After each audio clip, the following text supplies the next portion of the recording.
자, 개편 이후 뉴스와이드 오늘 첫 방송인데요. 뉴스와이드의 첫 순서는요. 보궐선거 이 이야기입니다. 그 이야기 많은 이야기거리 지금도 생산되고 있고 만들어지는데요. 그 주제로 가보겠습니다.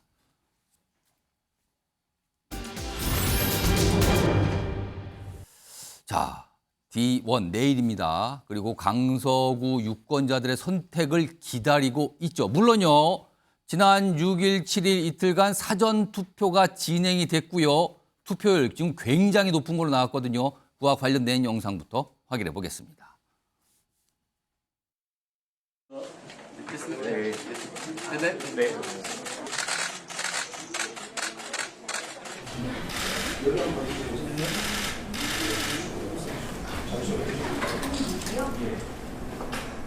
제가 느끼는 바로는 분위기 좋습니다. 예. 바닥 민심이 저는 좀 긍정적으로 보여서 끝까지 더 열심히 하겠다 이런 자세로 임하고 있습니다. 그리고 10월 11일 다음 주 수요일에는 본투표가 있습니다. 반드시 투표하셔서 소중한 유권자의 권리를 행사해 주시길 바랍니다. 자, 후보마다 사전 투표하고 난 뒤에 표심에 호소를 한 건데요. 화면 좀 보겠습니다. 이 투표율 얘기인데요. 사전 투표율 맨 아래쪽에 있는데요. 이번 강서구청장 보궐선거 22.64입니다. 그 위에 있는 숫자 두 개 있죠. 2021년에 서울시장 보궐선거 당시에 강서구입니다. 강서구 투표율이 사전 투표인데 21.45. 그리고 작년입니다. 지방선거 당시 강서구 투표율이 20.4. 그때보다 사전 투표율이 지금 더 높습니다. 그리고 당시에요. 두 번의 보궐선거, 그러니까 보궐선거와 지방선거 당시 최종 투표율은 50%를 넘겼거든요. 근데 보궐선거는 통상 좀 낮게 나오는데 이번엔 과연 어떤 투표율이 최종적으로 나올까? 이게 지금 관심사로 떠올랐습니다. 본투표율 내일 아마 8시까지 투표니까 끝나고 나서 나올 텐데 이 얘기 좀 해볼까요? 우선 패널 4분 나와 계신데요. 그 앞에 OX 팻말이 있어요. 이게 뭔가 하면 지금요. 사전 투표율이 22.64인데 내일까지 본투표 나면 여기서 더해지는 거거든요. 그러면은 최종 투표율은 40%가 넘을 수도 있다라는 전망이 지금 정치권에서 나오고 있는데 과연 어떻게 될까? 자, 40%를 넘는다고 생각하시면 O를 선택하시고요. 그렇지는 않을 것이다라고 보시면 X를 선택하시는 겁니다. 자, 4분 패널 선택해 주시죠. 자, 여기 보시면 두 분은 O, 한 분은 X고 한 분은 그냥 중간이니까 세모니까 잘 모르겠다는지 아니면 다른 판단이 있을 수 있어요. 그러면은 일단 40%를 넘는다고 판단하신 분이 계신데 우선 전재수 의원님 예. 들고 좀 말씀해 주세요. 그러니까 못해도 40은 훌쩍 넘어갈 것이라는데 예. 어떤 이유에서 그렇습니까? 일단은 판이 커졌습니다.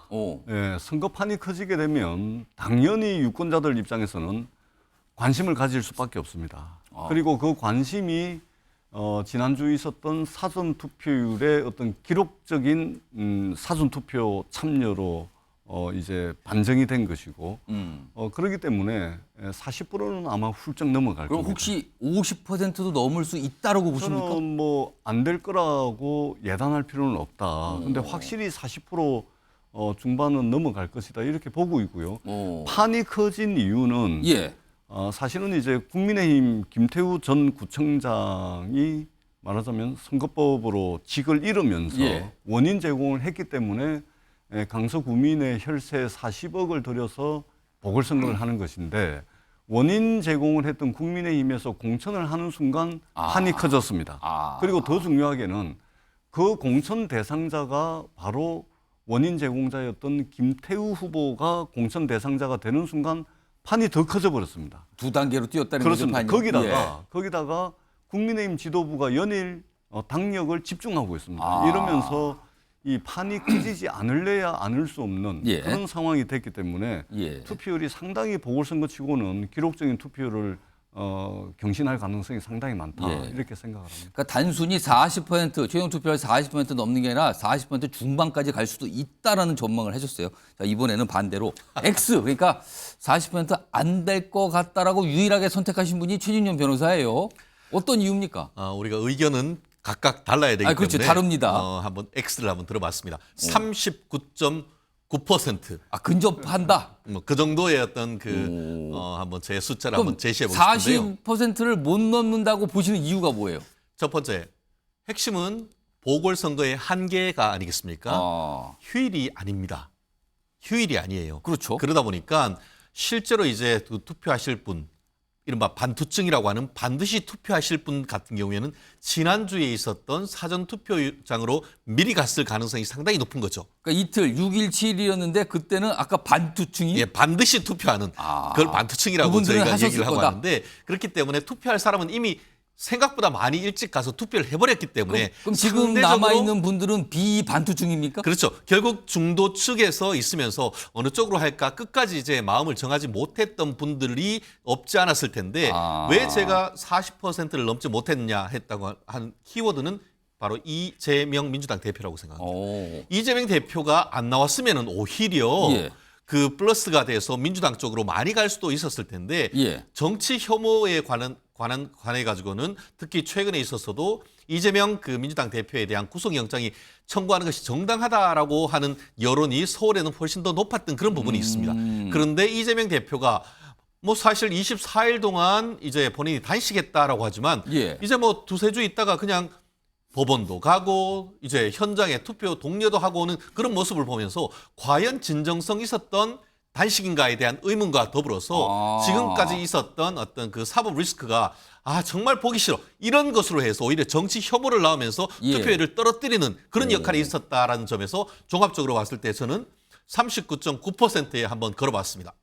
그러니까 전체적으로 두 분 말씀드리면 사전투표가 굉장히 높았어요. 그럼에도 불구하고 최인현 변호사는 이재명 대표와 관련된 모습 때문에 조금 그게 꺾여진다. 그리고 45%까지 갈 수도 있다는 게 전재수 의원님은 이제 다른 쪽에 해석을 해 주셨어요. 이건데, 자, 지금 두 분 남으셨어요. 지금 조승현 부위원장하고 그다음에 이 정미경 전 최고위원 나오는데 우선 똑같은 5를 선택하셨는데 아마 이유는 비슷할 것 같아서 제가 40%를 넘는다고 판단하시는 거잖아요. 그러면 그 정도의 최종 득표율이 나왔을 때 유불리 판단은 어떻게 판단하십니까? 이 투표율에 대한 유불리.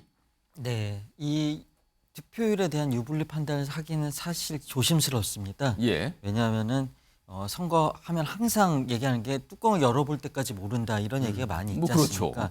그럼에도 불구하고 민주당이 지금 승리의 기세를 잡은 거라고 보여집니다. 왜냐하면은 내부 조사에 대한 얘기들도 듣고 있지만은 예. 지금 이 양상이 이 그래프를 보시면 아시겠지만은 2021년 서울시장 재보궐선거 당시의 투표율과 비슷한 양상으로 가고 있다고 보여집니다. 물론 이제 50%를 넘냐는 또 다르죠. 이제 예. 평일에 이루어지는 선거 아까 말씀하신 그런 내용도 있지만은 지금 여기서 양 진영이 긴장을 하고 결집을 할 수도 있고 예. 아니면 포기할 수도 있기 때문에 예. 격차가 많이 벌어지고 있다고 언론에서도 좀 분위기를 짐작하고 있기 때문에 그럴 가능성은 있지만 그래서 예측하기는 조심스럽지만은 그럼에도 불구하고 지금 이 선거는 분노의 표심을 투표장으로 분노의 표심이 이끌어지는 투표라고 보여지고요. 윤석열 정권에 대한 심판의 예. 정서가 반영되는 선거라고 보여지기 때문에 예. 저는 이 투표율이 민주당한테 유리하게 높으면 높을수록 유리하게 작용할 것이라고 분석할 수가 있을 것 같습니다. 그러니까 지금 조승현 부위원장께서 약간 승패와 관련된 전망을 살짝 조임새 섞으셨는데 이제 민주당 소속이시라는 걸 참고해 주면 좋겠고요. 아직 모릅니다. 아직은 모르고 내일이 본투표 때 봐야 되고요. 그리고 마지막으로 가장 흥미로운 선택을 하셨어요. 중간을 고르셨는데 정미경 전 최고위원 이거 무슨 의미입니까? 사실 제가 지금 목동에 살고 있기 때문에 예. 가장 가까운 곳에서 이제 근접한 선거를 곳이네요. 네, 지원하고 이제 여러 가지 정보도 많이 듣고 그러거든요. 근데 지금 이번에 특이한 점이 있더라고요. 예. 원래 국민의힘 당원들 그다음에 국민의힘을 지지하시는 분들은 참 많은 분들이 사전 투표를 신뢰하지 않으시기 때문에 원래는 투표를 잘 안 하려고 하셨거든요. 안 하려고 하신다. 본 투표를 원래 더 많이 예, 하시려고 예. 하는데요. 이번에는 특징이 뭐냐면 거의 사전 투표를 하셨어요. 그런 얘기를 많이 들으셨어요? 네, 엄청 많이 사전 투표 들었습니다. 했다? 예. 오. 근데 제가 볼 때는 그 양쪽 진영이 사실은 사활을 걸고 지금 뛰고 있는 선거잖아요. 예. 이미 할 수 있는 사람은 다 나가서 하셨다라는 오. 생각이 제가 드는 거예요. 그러니까 아까 말한 반투층 그거 비슷하네요, 조금. 예, 그래서 제가 볼 때는 근데 이게 지금 그래서 사전 투표율이 높다라고 저는 개인적으로 제가 예. 판단을 하고 있거든요. 근데 이제 보궐선거잖아요. 예. 그다음에 이게 평일날 예. 투표를 하고 있는 상황이기 때문에 40%를 넘기지는 못할 것 같고요. 그러면 만약에 한다 그러면 40%를 그냥 가까스로 찍는 게 아니냐. 근접하는 예, 정도. 예. 그런 느낌이 듭니다. 그 정도 투표를 가정하면 그 유불리 판단은 또 어떻게 하십니까 혹시? 그 정도 투표 예를 들어 40% 근접하는 최종 투표에 나왔어요. 그러면 이거는 어느 당 후보에게 유리할까? 이거 어떻게 좀 판단하십니까? 사실 뭐 40% 정도를 가지고 뭐 어느 여당에 유리하다, 야당에 유리하다라고 보기는 되게 어려워 보여요. 예. 왜냐하면 지금 많은 분들께서 어떻게 말씀을 하시냐면 예. 이렇게까지 그 강서구청장 선거를 어느 지역 선거를 예. 전국 선거처럼 막 전국에서 그렇습니다. 지원하고 하는 경우를 처음 잘 봤다라고. 이 상황을 모르시고 그냥 지나가다 보신 분은 아니 어디 뭐 도지사나 이 네. 광역시장을 새로 네. 뽑나 이럴 수도 있어요. 네, 그러니까 양쪽 정당이 지금 다 세밀화를 시켰어요, 지역을. 그래갖고 전부 다 투입해가지고 지금 예. 하는 선거를 치르고 있거든요. 예. 사실 저도 선거 많이 치러봤지만 과거에 이 정도까지 했나 싶을 정도예요. 예. 그래서 지금 이게 여가 유리하다. 야가 유리하다. 50% 되면 제가 진단할 수 있을 것 같은데 예. 이게 40%? 50%라면 어떻게 진단하세요? 50%라고 그러면 민주당, 야당한테 유리하겠죠. 그건 굉장히 높은 거니까. 굉장히 높은 거니까. 근데 그렇게까지는 예. 투표율이 안 나올 예. 것 같다. 예, 알겠습니다. 그렇습니다. 네 분 말씀에 여러 가지 다각도로 좀 분석이 들어있는데 지금 사실은 지금도 오늘이 이제 선거운동할 수 있는 마지막 날이잖아요. 어제가 휴일이었습니다만 뉴스와이드 팀과 제가 어제 강서구를 찾아서 그 뜨거운 경쟁의 분위기를 좀 보고 왔습니다. 그리고 영상에 담았거든요. 그 내용 지금부터 소개해드립니다. 자, 저는 지금 강서구청 앞에 나와 있습니다. 보궐선거일인 11일이면 강서구청장 자리에 새롭게 앉을 인물이 유권자의 선택을 받게 됩니다. 오늘 뉴스와이드는 그 유세 현장을 여러분께 전해주기 위해 지금 강서구에 와 있습니다. 지금부터 하나하나 장면 여러분께 전해드리겠습니다. 강서구를 살리겠다고 나타났습니다.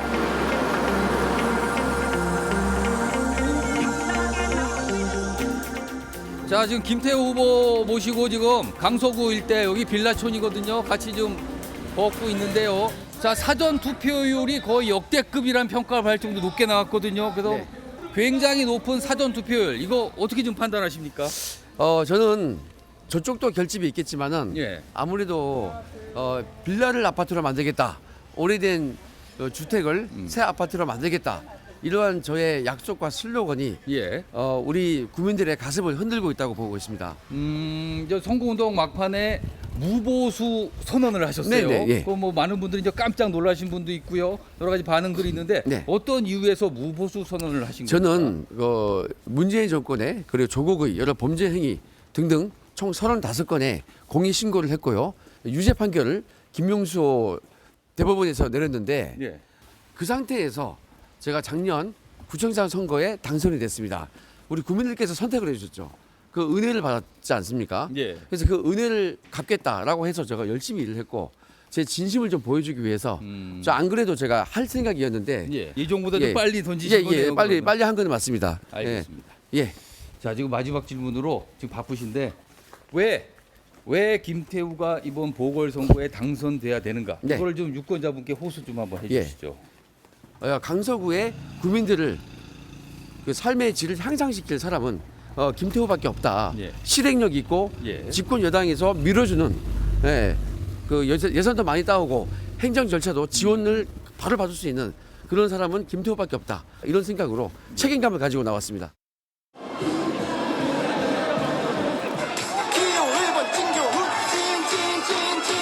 안전 진교훈 1번 진교훈 안심 진교훈 1번 강서구 지켜 세 표가 부족하다. 그래서 오늘 유세가 끝나고 자, 저는 지금 진교훈 후보 유세 현장에 나와 있습니다. 지금 많은 지지자들 앞에서 진교훈 후보 그리고 민주당 지도부가 열띤 유세를 벌이고 있는 상황입니다.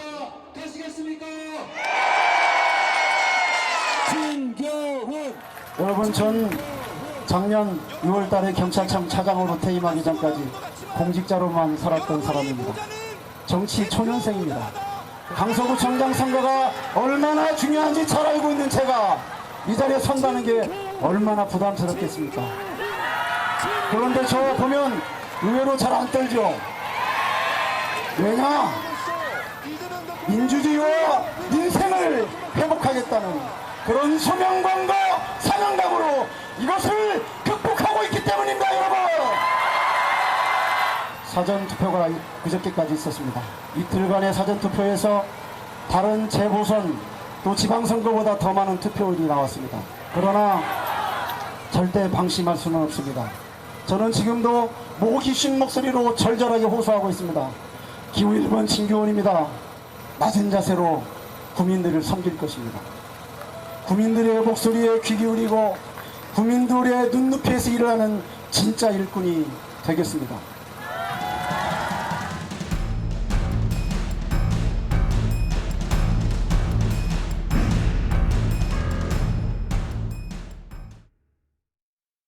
자, 어제 현장에서 사실 다양한 모습들, 뭐 사실은 굉장히 많은 모습이 있었는데 이제 간추리다 보니까 이 정도로 좀 소개해 드렸습니다.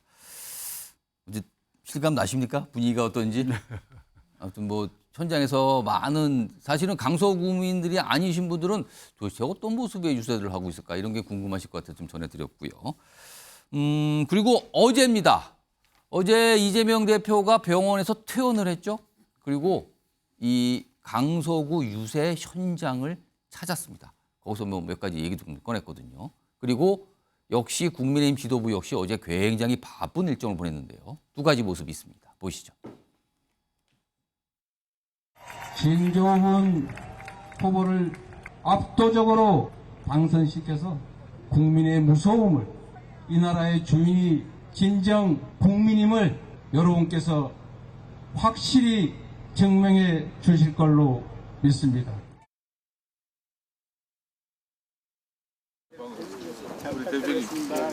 이번 열심히 하겠습니다. 감사합니다. 힘 있는 여당 후보 대통령과 한 라인이 개통돼 있고 집권 여당이 팍팍 밀어줘서. 안녕하세요. 우리 김태우 후보 꼭 뽑아주시기 부탁드립니다. 고맙습니다. 그러니까 여야 지도부 차원에서 뭐 굉장한 호소전을 벌이고 있는데요. 특히 이재명 대표는 병원에서 퇴원하면서 바로 와서 뭐 그 자체로 좀 주목을 받았는데 이 이재명 대표의 어제 유세 동참과 관련해서 여야의 평가 뭐 예상하시겠지만요. 완전히 갈립니다. 그 내용도 좀 들어보시죠. 네, 아무래도 뭐 이재명 대표가 직접 오셨다고 하니까 곳곳에 많은 당원과 지지자들이 현장에 많이 오셨어요. 그래서 뭐 상당히 그 현장에서는 불만이 국민적 그 분노나 불만이 고조돼 있기 때문에 그러한 것들이 아마 그 어제 우리 당의 그 현장 유세에서 반영된 것 아닌가 생각됩니다. 네. 선거에 승리한다면 아픈 몸을 이끌고 가서 내가 지지 유세를 함으로써 결국 그 승리에 일조를 했다는 그 속칭 숟가락 얻기의 행태고요. 만일 선거에 진다고 한다면 뭐 여러 가지 당대표는 책임론이 또 나올 수 있지만 단식 후유증이 있음에도 가고 지지유세를 했다고 하는 소위 당대표로서 위상을 유지하기 위한 명목적인 명분 쌓기용 행태에 불과하기 때문에 자, 이재명 대표의 유세장 등장 이 모습에 대한 평가를 지금부터 해보겠는데 영상으로도 평가 나왔는데요. 우선 전재수 민주당 의원님. 어제 이재명 대표가 사실은 좀 불편하지만 이제 퇴원을 했어요. 퇴원한 상태에서 유세를 했는데 이걸 가지고 평가가 갈리는 게 두 가지로 나오더군요. 오늘 정치권에서. 민주당 표, 그러니까 민주당 지지층을 결집시킨 효과가 있을 것이다라는 분석. 반면에 오히려 이거는 이재명 대표가 등장하는 거는 거부감을 불러와서 이건 오히려 안 좋다, 역효과 날 거라는 분석. 두 가지가 있습니다. 어떻게 보십니까? 일단은 국민의힘이 김기현 당대표를 필두로 해가지고 당의 모든 역량을 강서구에 전부 다 쏟아붓고 있습니다. 그런 반면에 이제 이재명 대표는 3주 만에 퇴원을 했거든요. 어제 퇴원을 했습니다. 3주 만에 퇴원을 했는데 그 유세 현장에 10분 머물렀습니다. 이 건강 상태를 고려해서 아주 짧은 시간, 짧은 연설을 하고서 이제 집으로 귀가를 했는데요. 국민의힘이 모든 역량을 다 투입하고 있는 것에 비하면 민주당의 당 대표가 단식 중이긴 하지만 건강 상태를 고려해서 최소한의 말하자면 당대표로서 역할을 해야 되겠다라는 것이 어제 유세 현장에 나타나서 연설을 한 것이고요. 예. 그리고 이것을 가지고 이제 뭐 숟가락 얹기다 무슨 뭐 그러니까 만약에 승리할 경우에는 숟가락 얹기고 만약에 패배할 경우에는 도왔다라는 걸 보여주려고 하는 거다. 그러니까 뭐 책임을 만약에 선거에 지면 예. 책임을 회피하는 것이고 선거에 이기면은 전부 뭐 내 때문에 이긴 거다. 예. 뭐 말하자면 이런 건데 승리하든 실패하든 그것은 당 대표의 책임이죠. 예. 근데 무슨 승리하면 이러고 또는 뭐 패배할 경우에 이러기 위해서 그렇게 한다. 당 대표가 그러한 정치적 계산에 따라서 움직이는 자리는 아닙니다. 예. 그렇기 때문에 정치공학적 분석이고 뭐 저런 평가는 상당히 좀 불필요한 평가다 이런 말씀을 드리고 이미 유권자들의 표심은 다 정해져 있을 겁니다. 예. 선거 이제 이미 사전 투표가 끝이 났고 본 투표를 이제 내일인데 한 이틀 정도 앞두고서 유세를 하면은 이제 새를 보여주고 찍으려고 하는 민주당 후보에게 찍을 수 있는 자신감과 확신을 주기 위한 효과가 있는 것이지 아직 표를 못 정한 사람들 그렇게 많지는 않을 겁니다. 그렇기 때문에 정치공학적으로 평가하는 것은 차라리 안 하는 것만 못하다 이렇게 예. 생각을 합니다. 자, 이번에는 정미경 전 국민의힘 최고위원께요. 이재명 대표의 어제 유세장 뭐 등판이라고 할까요? 이거 그 효과 아니면 어떤 뭐 분석을 하신다면 어떻게 보십니까? 저는 그 이재명 대표가 나와줘서 국민의힘에 유리해졌다. 유리해졌다. 네, 왜 그러냐면 사실은 그 이 강서구청장, 이 강서구가 우리 국민의힘한테 굉장히 열세 지역이에요. 다 아시겠지만. 그렇죠. 그렇게 통하는 조직적으로. 곳입니다. 예, 그렇게. 예. 그런데 분석할 때 그렇게 분석을 합니다.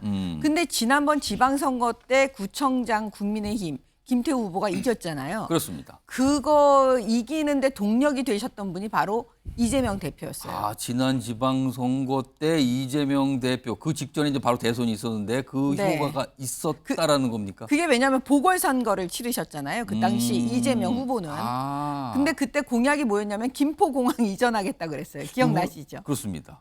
예. 그래서 김포공항 얘기를 꺼냈단 말이에요. 꺼냈죠. 그때 그 분노하는 강서 구민들께서 사실 국민의힘에 표를 던진 거였습니다. 근데 그거를 잊고 있다가 제가 볼 때는 다시 상기시키는 겁니까? 이거를 이재명 대표가 딱 등장하면서 저는 다시 상기됐다고 봐요. 왜냐하면 그 심판론이 지금 계속 여진이 남아 있거든요. 왜냐 이재명 대표는 그 부분에 대해서 사과도 안 했고요. 예. 자기가 그 공약을 나 못하겠다, 포기하겠다 예. 이런 얘기 입장 표명한 적이 저는 그러네요. 없는 걸로. 아직 설명이 없네요. 예, 설명이 없는 걸로 제가 알고 있거든요.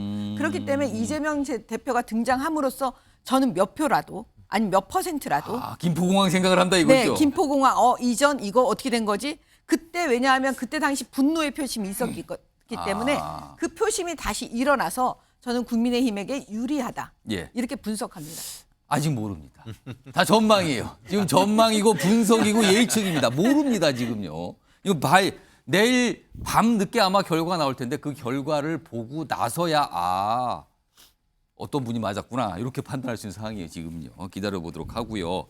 자, 그리고요. 이 강서구청장 선거와 관련된 게 정치권에서 분석하기는 또 있어요. 이게 강서구청 선거와 이 사안이 연동돼 있는 거 아닙니까? 라는 말씀들을 오늘도 꽤 많은 분들이 하셨는데요. 바로 김행 여가부 장관 후보자 얘기입니다. 자, 그럼요. 지난주에도 이 장면이 참 많이 나왔었는데 김행 후보자 관련된 영상 여러 가지 모습이 있습니다. 다시 한번 불러오죠.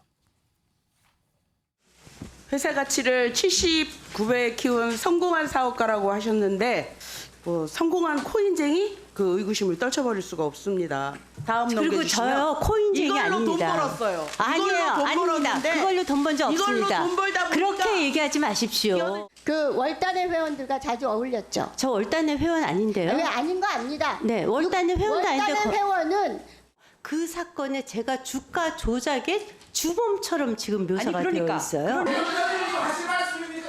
조용히 하셔야 진행하겠습니다.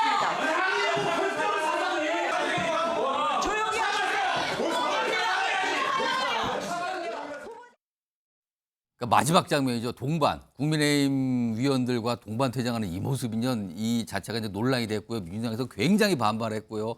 뭐 여러 가지 얘기들 나왔는데 일단 이게 지난주에 있었던 인사청문회 모습이었습니다. 그리고 지금 이런 대치 상태가 쭉 이어지고 있는 상황입니다. 자, 이와 관련해서요. 사실은 여권 내에서도 좀 이런저런 목소리가 좀 나오고 있습니다. 그 내용도 좀 확인해 보죠. 들어보겠습니다. 또 그분이 그런 정도의 판단 능력이 있을 거라고 보기 때문에 지금 이게 어떤 상황에 지금 처해 있느냐 이 부분을 본인이 면밀히 이렇게 보고 판단을 하겠죠. 저는 그렇게 생각합니다. 지금으로 봐서는 대통령의 부담을 덜어주는 것도 하나의 길일 수는 있다. 그런 까지 포함해서 김행 후보자가 판단하리라고 생각합니다. 김행 후보자의 지금 거론된 문제는 비상장 주식 문제들 그리고 뭐 돈에 연관된 여러 가지 문제들 이런 문제들이에요. 그래서 이 문제를 말끔하고 깨끗하게 제가 보기로는 해명이 안 됐어요. 민주당의 주장도 질문도 엉터리들인데 문제는 김행 후보자의 답변 자체가 아주 국민들이 듣기에는 깨끗하지 못했다는 얘기예요. 이용호 의원이 좀 뭔가 강하게 얘기를 하는데 이와 관련돼서 좀 패널 네 분께 OX 질문을 하나 더 드리죠. 김행 후보자가 자진 사퇴할 가능성이 있다라고 판단하시면 O, 그럴 린 없다라고 판단하시면 X를 들어주시기 바랍니다. 자, 네 분 들어주세요.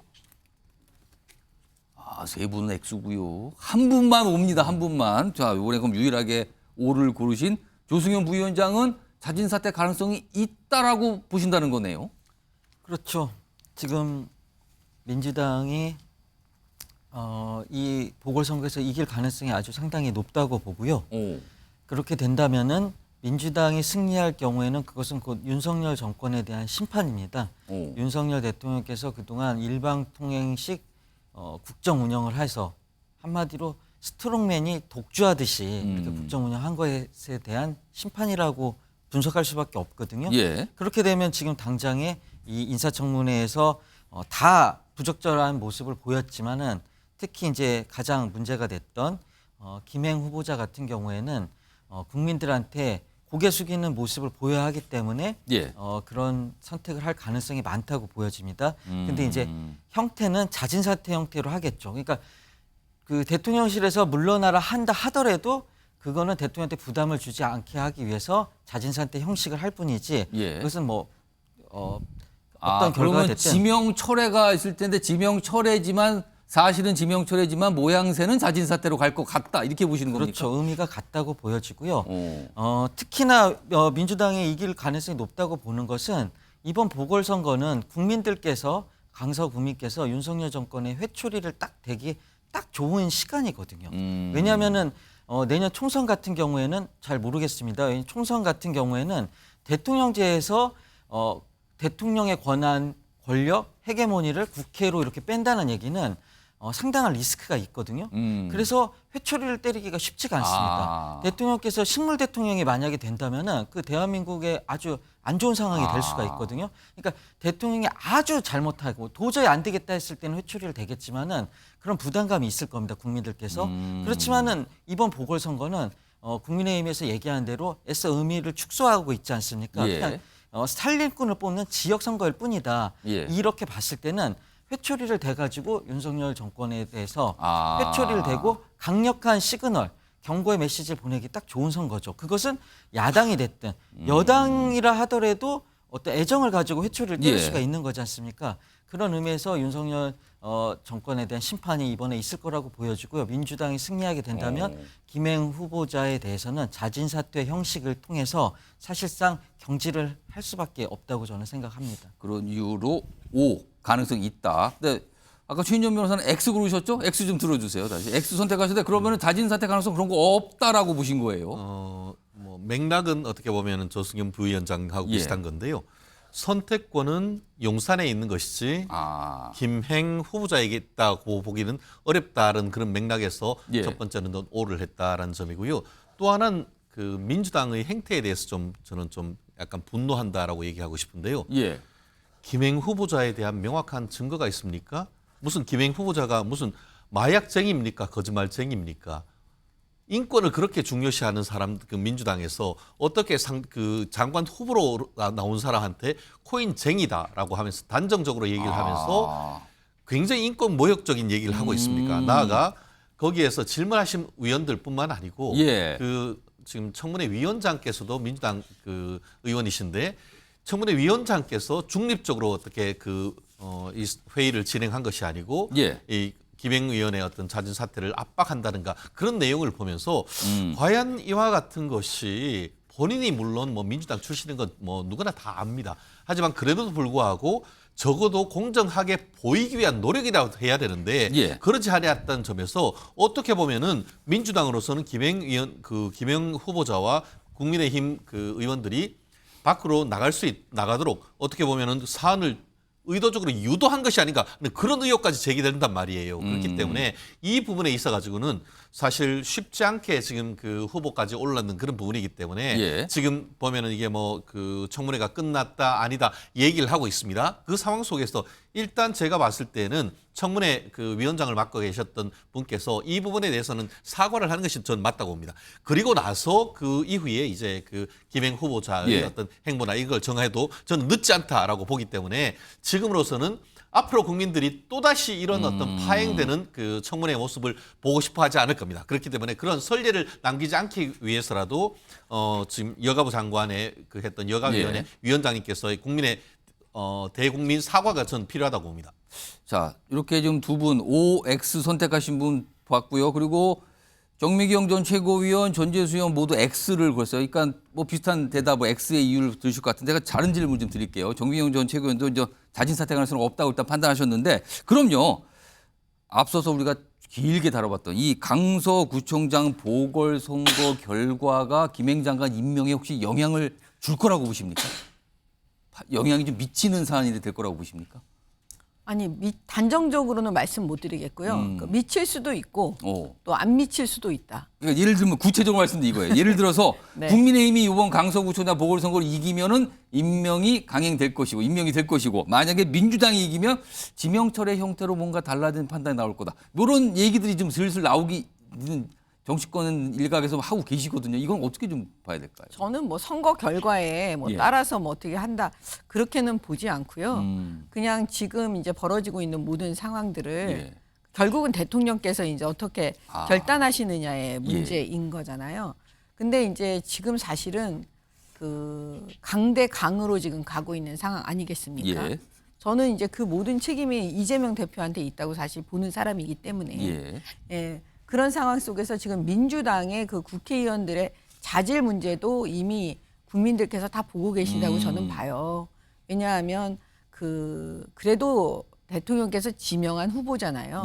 옛날에 국민의힘은 이 정도까지는 아니었거든요. 너무 대놓고 모욕 주는 상황이 막 벌어지고 있잖아요. 근데 국회의원들은 그래도 되고 후보자는 조금이라도 자기네들 마음에 들지 않으면 무슨 막 저런 식으로 무슨 김행랑 이런 식으로 모욕을 막 주고 있으니까요. 이제 그런 면으로 볼 때 그다음에 또 대법원장에 대해서도 사실은 본인들이 김명수 대법원장 어떻게 했는지 우리가 다 알고 있는데 그런 어떻게 보면 사유도 아닌 사유를 잡고 꼬투리를 잡아서 어떻게 보면 부결시켰다.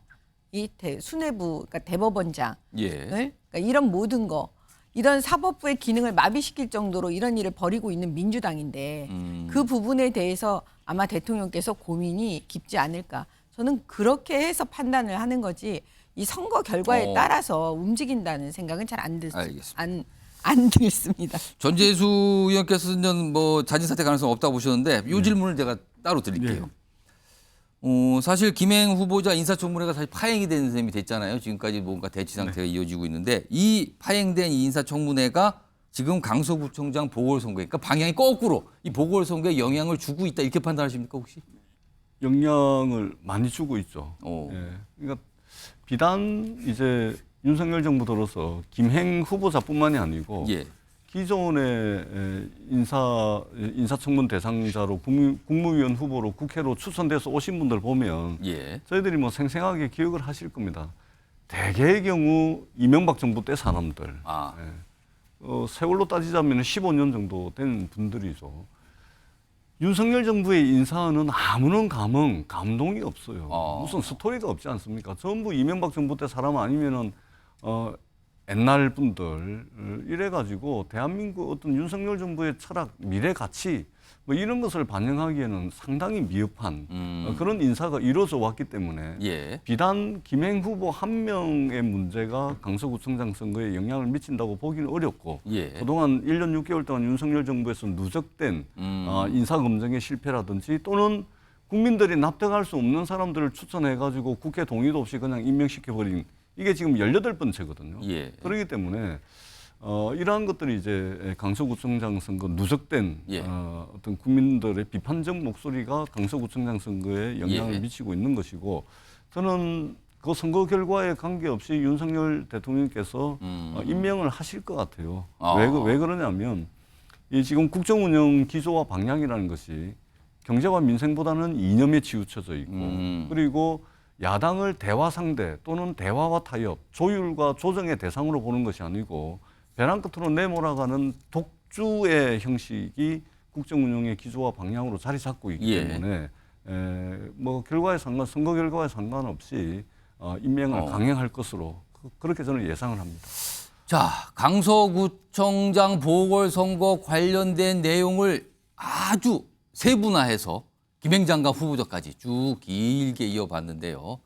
일단 결과는요, 내일 밤이면 알 수 있습니다. 기다려 보도록 하고요. 다음 이슈는 이것도요, 사실은 주말 연휴 동안에 있었거든요. 그러나 이것도 파장이 만만치 않을 수 있다라는 분석과 전망 여러 가지가 나오고 있는데요. 다음 이슈로 넘어갑니다. 보시죠.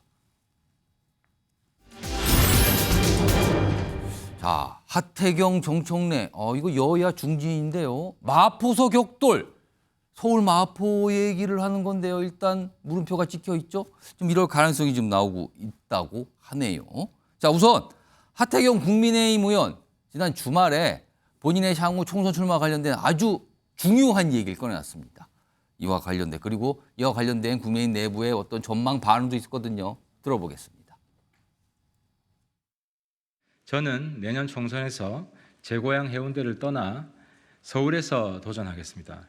새 인재에게 길을 터주고 저는 서울에서 도전하여 승리하겠습니다. 그래도 제가 서울 출마 선언하고 나니까 오라는 데가 너무 많아가지고 특정 지역을 이야기하는 게 제가 조심스러운 게 그 지역에도 이제 당협위원장이 계시고 또 이제 출마하려고 생각하는 분들이 계시거든요. 물밑에서 다 조정을 한 다음에 출마 지역은 발표할까 생각합니다. 하태경 의원께서 서울로 올 때는 강남 3구가 아닌 험지를 출마하는 것으로 아마 결정될 가능성이 높고 험지 중에서 우리가 소위 뭐 의미 있는 우리가 자객 공천하고 싶은 그런 곳을 또 선택할 수도 있을 것 같고 뭐 그런 선택을 하실 거라고 생각을 합니다. 자, 최인정 변호사. 국민의힘에서 나오는 게, 그러니까 하태경 의원은 서울로 출마한다고 그랬어요. 서울이라고 얘기했거든요. 근데 국민의힘 내부에서 며칠 사이 좁혀져요. 그러면서 일단 강남은 아니고, 강남 3구 쪽은 아니고, 그리고 자객 공천도 가능한 지역. 그러면서 정치권에서 나오는 게 정청래 민주당 최고위원이 지역군인 서울 마포 얘기가 나온다면서요? 이거 왜 그런 겁니까? 나오시면서 세 가지 기준을 얘기를 했던 것 같습니다. 명분이 있어야 되고, 흥행이 돼야 되고, 승산이 있어야 된다. 이런 얘기를 하고 있는데 그렇다고 하면 그 명분도 있고 또 흥행도 되고 승산도 있는 것이 어떤 것인가라고 했는데 딱 한 번 찍힌 것이 정청래 의원이 있는 마포을, 망원동, 성산동, 또 상암동 이쪽입니다. 그 세 가지 조건이 맞는 곳 중에 하나가 거의가 교집합이 나온 거예요. 그러면 네, 사실 망원동을 비롯한 그 마포을 같은 경우에는 저도 2016년에 그때 이제 그 새누리당 영입 1호로 해서 정청래 의원 잡으러 가자 했는데 정 의원만 잡고 손혜원 의원이 됐던 것입니다. 그렇기 때문에 이 부분은 지금 그 이분과 관련해서 정청래 의원 같은 경우에는 너무 약해. 한동훈 정도 와라고 지금 만용을 부리고 있는데 과연 이번에 정청래 의원께서 공천을 받을 수 있을지에 대해서도 두고 봐야 한다라는 점에서 과연 그 마포의 이 정청래 또 하태경이 붙을 가능성이 있는지는 아직 두고 봐야 됩니다. 다만 그럼에도 불구하고 국민의힘에서 험지인 것은 확실합니다. 아시다시피 최근에 그 오세훈 서울시장께서 이게 인천에 이제 그 쓰레기 매립 그리고 처리 이 부분이 문제되니까 대안으로 검토하다가 지금 정한 곳이 지금 마포을이 있는 지금 상암동 쪽 아니겠습니까? 그러다 보니까 국민의힘으로서는 이미 그 3선을 하고 있는 지금 정청래 의원이 있을 뿐만 아니고 다른 사실 그 마포을에 있어서의 국민의힘의 텃밭은 아파트가 많은 상암동인데 상암동 지역에 지금 이 쓰레기 소각장이 온다라고 하니까 실제로도 국민의힘으로서는 상당히 어려운 험지일 수밖에 없는 그런 상황 속에서 나를 던져서 한번 희생해 보겠다. 어쨌든 승산이 있을지는 두고 봐야 됩니다만 3선 대 3선이 붙을 수 있는 명분이 있고 확실한 흥행 카드는 된다라는 점에서 하태경, 정청래 3선 대 3선은 흥행이 될 수 있을 것 같네요. 그러고 말발은 양쪽 다 만만찮지 않습니까? 그렇기 때문에 전국의 어떤 관심을 쫓아낼 수 있는 흥행과 명분 측면에서는 충분한 카드가 되기 때문에 다른 곳도 아니고 마포을이 지금 급부상한다 이렇게 평가할 수 있을 것 같습니다. 명분, 흥행, 승산. 세 가지 조건을 맞는 걸 찾아보니까 마포을이 딱 나오더라. 그래서 좀 국민의 안팎에서 지금 얘기를 하나 봅니다. 그런데요, 이 마포을 얘기가 딱 나오니까 정청래 의원이 갑자기 당사자가 돼버렸잖아요. 오늘 반응이 좀 나왔는데 들어보겠습니다. 그래 저는 제 지역으로 온다면 손님이니까 이제 반갑게 맞이해야 되고 또 못 오신다면 또 서운한 일이죠. 근데 저는 하태경 의원은 좀 약체라고 생각하고 여당 대선 주자 1위인 한동훈 정도가 와야 제 의욕이 불타지 않겠습니까? 오려면 한동훈이 와라 이거죠. 누구도 얘기하던데 마포을은 험지가 아니라 사지일 겁니다. 험지 아닙니다. 사지라고 하면서 오려면 누가 와라. 왜 그쪽이 옵니까? 약간 이건데 전재수 의원님. 그러니까 정청래 의원은 한동훈 법무장관이 오길 바라는 것 같은데 지금 국민의힘 안팎에서는 하태경 의원이 그로 갈 수 있다는 얘기가 나와요. 자, 한동훈 대 하태경 둘 중에 누가 마포로 가게 되면 정청래 의원에게 위기가 더 큰 위기가 됩니까?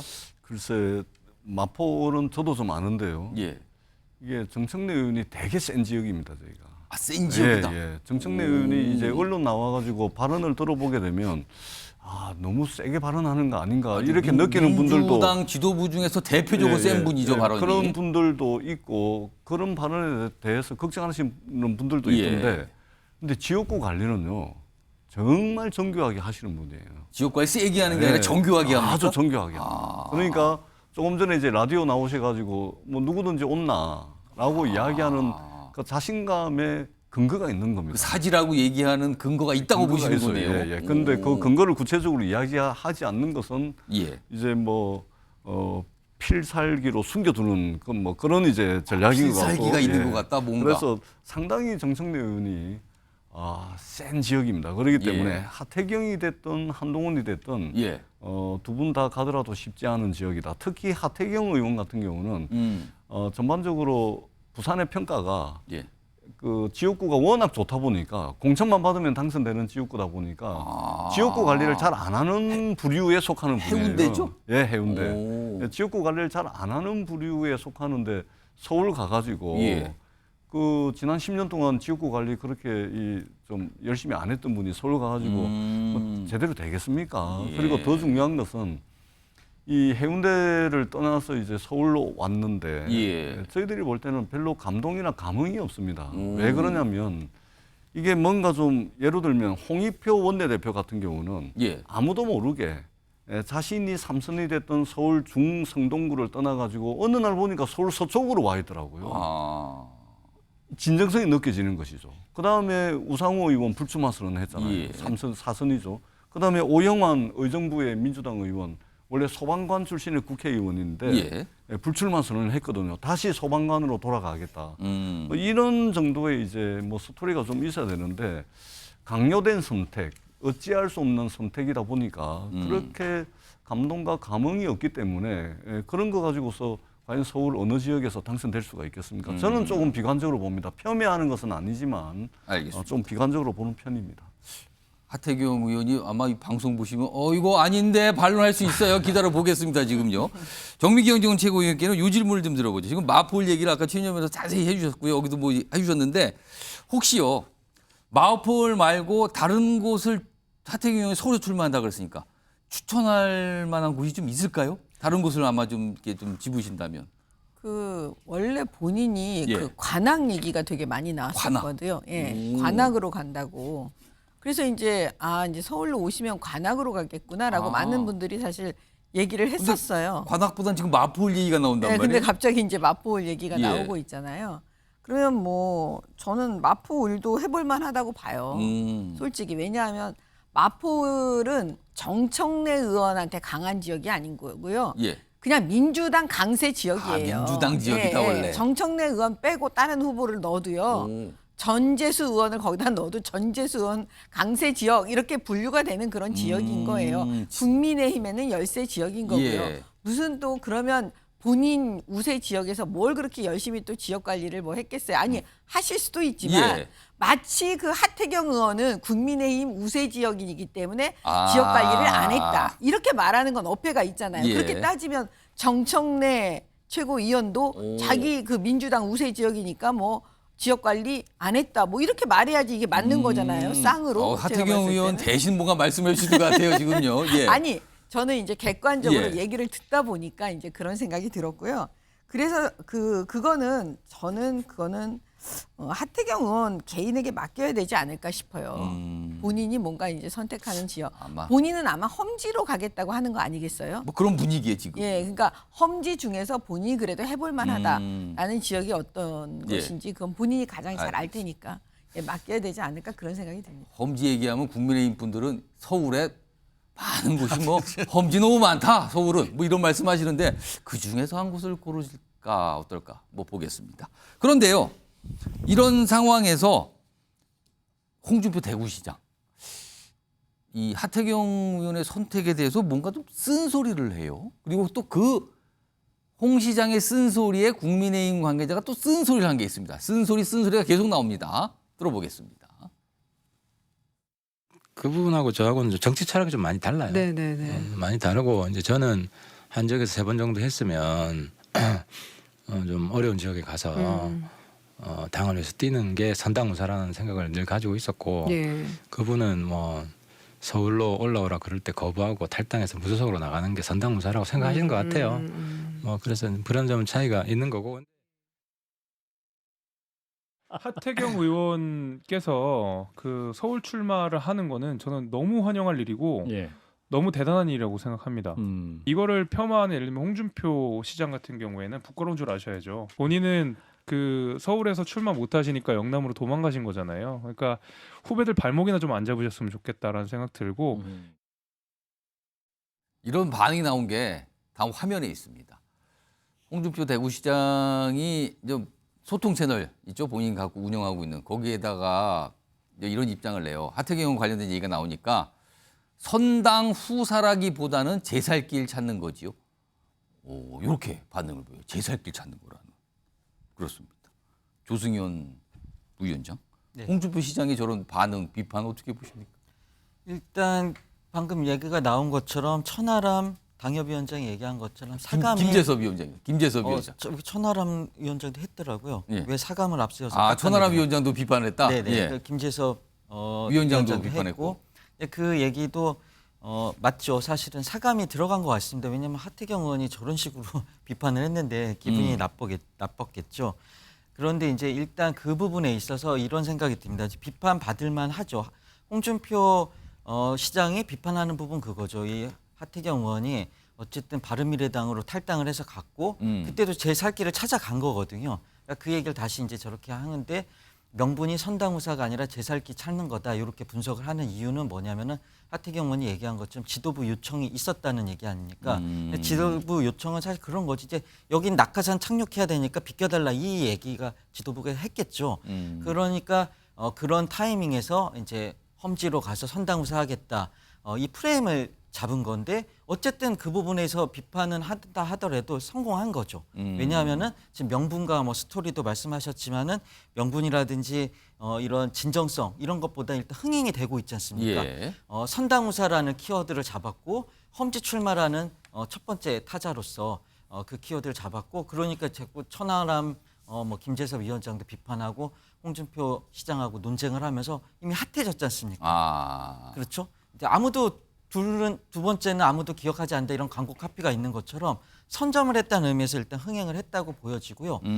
그렇지만 이제 앞으로 이제 진정성이라든지 스토리라든지 명분에 대해서는 진위 여부는 이제 따져가면서 그거에 대한 판단이 이루어질 거라고 보는데 일단은 하태경 의원이 정치인으로서 어떤 아젠다를 선점하고 프레임을 잘 잡았다.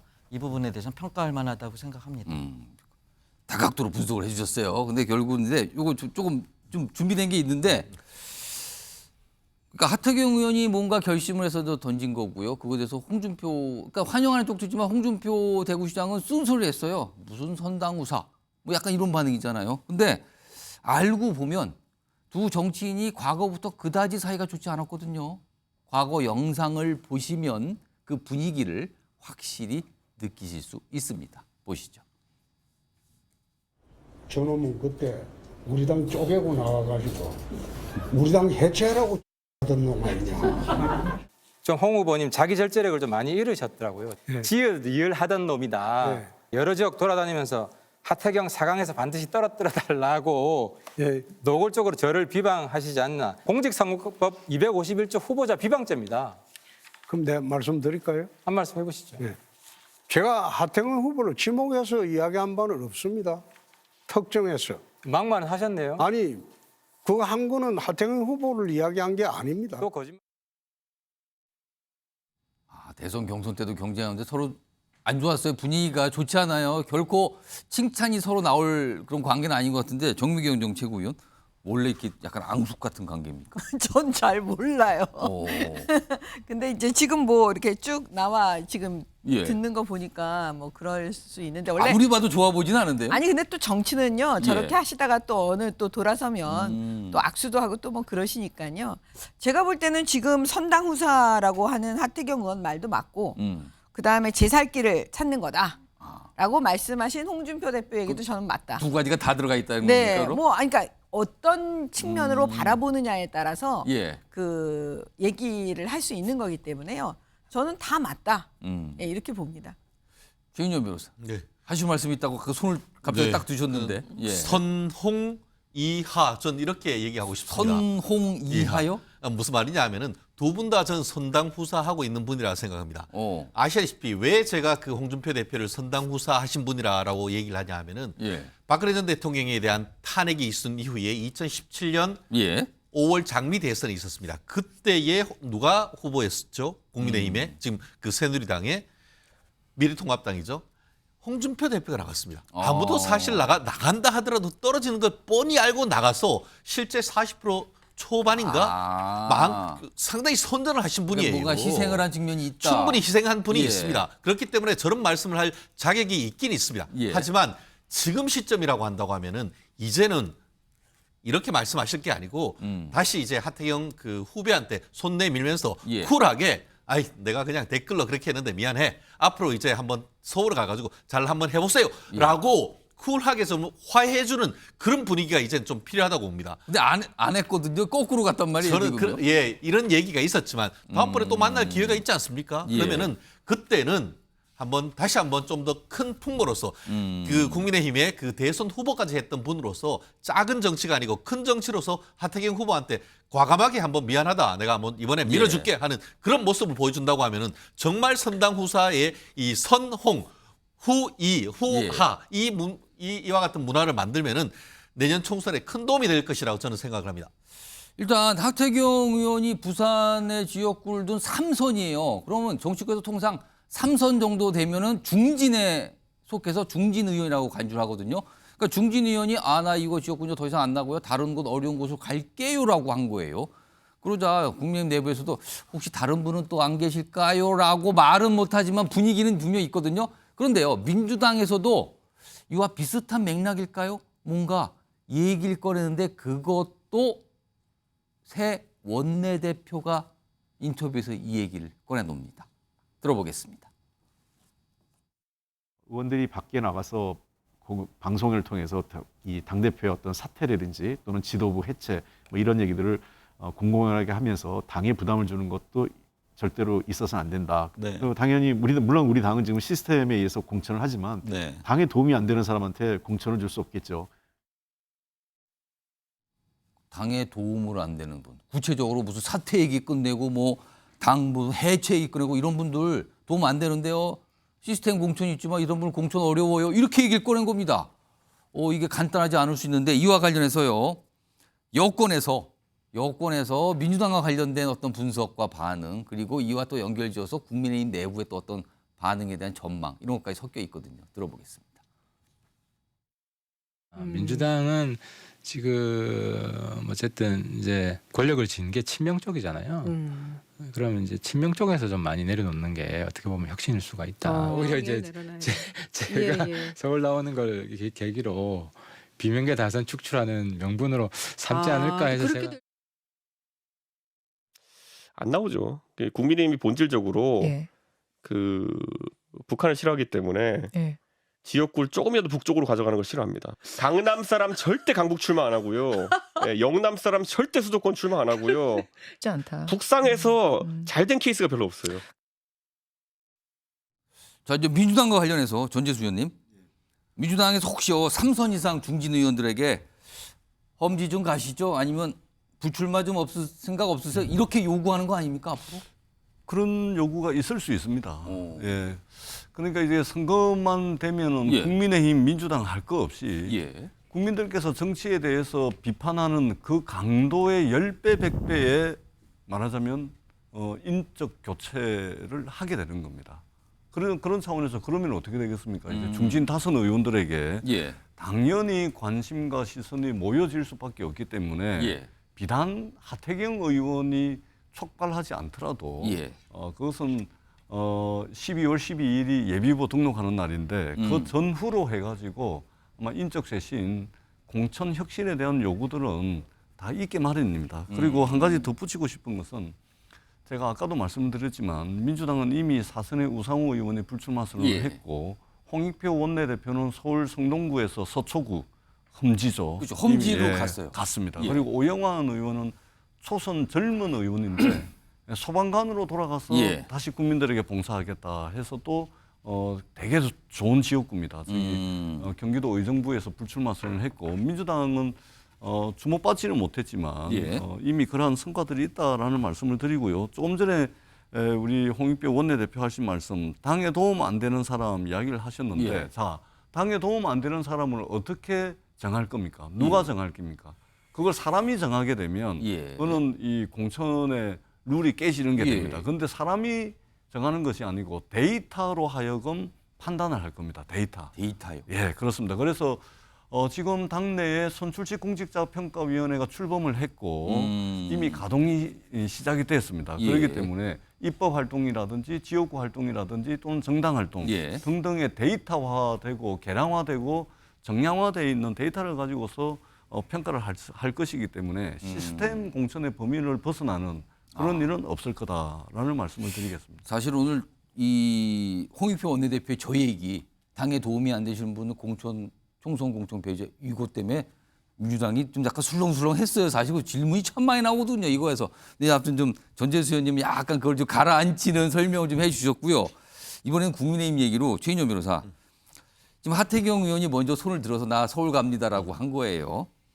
근데 국민의힘의 부산 중진들도 있고 꼭 국민의힘이 아니지만 다른 지역, 특히 영남의 중진들도 많이 계시거든요. 이분들도 혹시 추석권에 출마하라는 이런 요구가 나올 가능성이 있습니까? 아까 이준석 전 대표는 뭐 아주 부정적으로 그걸 지금 설명을 했거든요, 지금. 뭐 이준석 전 대표는 북한을 별로 안 좋아한다, 뭐 이렇게 그 표현을 하면서 또 가까이 가는 거 싫어한다는 북한으로 안 가고 지금 했는데. 남진 정책만 한다라는 비판을 했는데 저는 그와 같이 어떻게 보면은 그 험지 출마를 넘어서 불출마 선언이 적잖게 나올 가능성은 불출마 저는 선언. 생각을 하고 있습니다. 중진들, 국민의힘 그렇죠. 중진들. 왜냐하면 다른데 예를 들어서 부산에서 서울로 온다고 할 경우에는 서울에서 준비하고 계셨던 분들한테 기회를 박탈할 수 있는 그런 문제가 있단 말이에요. 거기서 준비하고 위원장도 있고 그럴 수 있죠. 그렇죠. 그렇기 때문에 험지 차출론보다는 불출마 선언을 통해서 후배들에게 길을 열어주겠다라는 그런 어떤 결단이 나와야 될 필요성이 오히려 높다. 그것이 바로 인적 쇄신의 신호탄이 될 것이다라고 보는데요. 지금 같은 경우에 그 하태경 의원 같은 경우에는 불출마 선언은 아니에요. 본인이 근데 이제 서울로 가는 것은 내가 영남 지역에서 3선까지 하는 것은 당에 큰 은혜를 받은 것이다. 그렇기 때문에 내가 북쪽으로 지금 뭐 북한이라고 했습니다. 북쪽 서울로 가는 것은 어떤 나의 어떤 그 개인적인 이익을 한 것이 아니고 말 그대로 선당 후사하기 위해서 가는 것이다라고 얘기를 하고 있지 않습니까? 그러면은 한 발 더 나가기 위해서는 다른 데로 내가 험지로 간다라는 것을 넘어서 불출마 선언. 좀 전에 그 민주당에서도 일부 그 우상호 의원 같은 경우에 불출마 선언이 있었습니다만 국민의힘에서도 상당 부분 중진 측에서 불출마 선언을 통해서 후배들에게 길을 넘겨주고 이 신진대사를 하게 하는 그 역할을 앞으로 충분히 볼 가능성은 저는 있다고 봅니다. 분위기가 이렇게 되면은요, 그걸 받아들이는 중진 의원도 있지만 반발하는 중진도 있잖아요. 아니 무슨 텃밭 그러는데 이거 다 내가 가꾼 거예요. 무슨 소리입니까? 무슨 은혜 얘기를 자꾸 합니까? 하시는 분도 있을 것 같고, 아니 여기가 굉장히 있고 내가 기원 방인데 어딜 가라는 겁니까? 반발하시는 분도 있고, 뭐 송수때마다 그러거든요. 이번에도 그런 분위기가 있는 건지 아닌지 이것도 좀 봐야 되고요. 이 선거 출마 얘기 나오니까요. 이분 특히 민주당에서 이분 얘기 굉장히 많이 하는데요. 이분이요. 연휴 동안에 어떤 외부의 모습을 좀 나타냈습니다. 확인해 보겠습니다.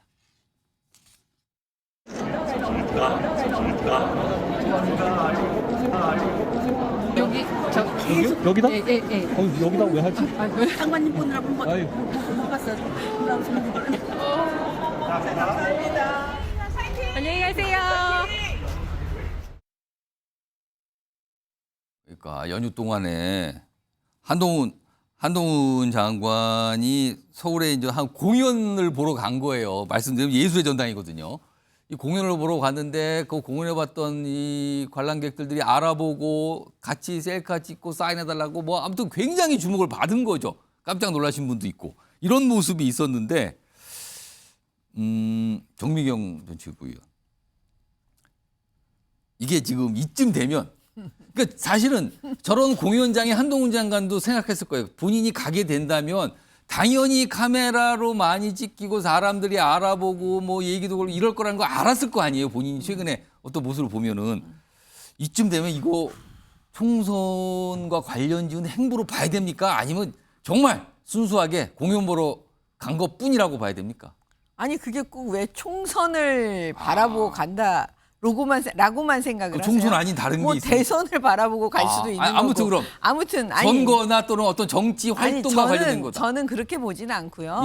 워낙 지금 한동훈 장관이 그 클래식 음악을 되게 좋아한다고 해요. 클래식. 네, 근데 지금 사실 법무부 장관 일이 얼마나 스트레스를 또 많이 받겠어요. 개인적으로는 겉으로는 드러나지 않지만.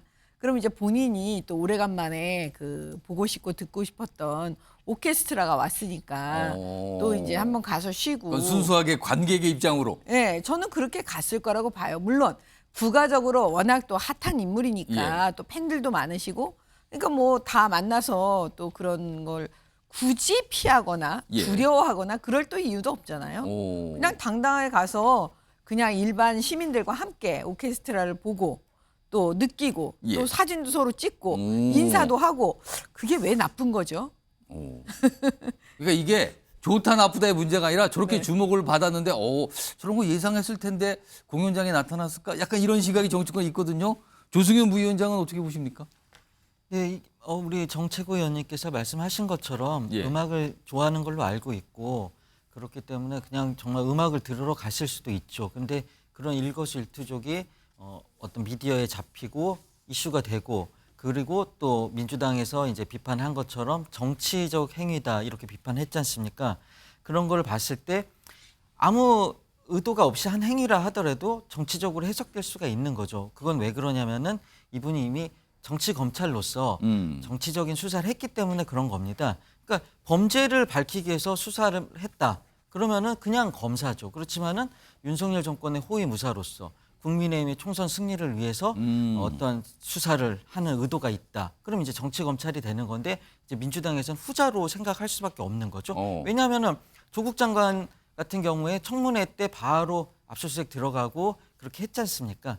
수사를 하고 그랬는데 지금 김행 장관 후보자 같은 경우에도 그런 의혹이 있음에도 불구하고 안 하잖아요. 그러니까 수사를 아주 세게 범죄자를 잡기 위해서 아주 강력한 수사를 하는 건 좋은데 형평성에 안 맞는 똑같은 공평한 잣대를 대지 않기 때문에 그런 비판을 받는 거고 그런 행위를 했기 때문에 정치 검찰이라고 비판을 받을 수밖에 없고 그래서 이런 그냥 음악 문화 행사에 가는 것조차도 정치적인 행위라고 오해를 받을 수밖에 없고 계속 총선에 어디 나오냐 이런 얘기 회자되지 않습니까? 그래서 저는 한동훈 장관께서 이제 어떻게 보면 이걸 즐긴다고 생각합니다. 제가 봤을 때는 정치 검찰에서 검찰 떼고 정치인으로 환승할 거라고 보여지고요.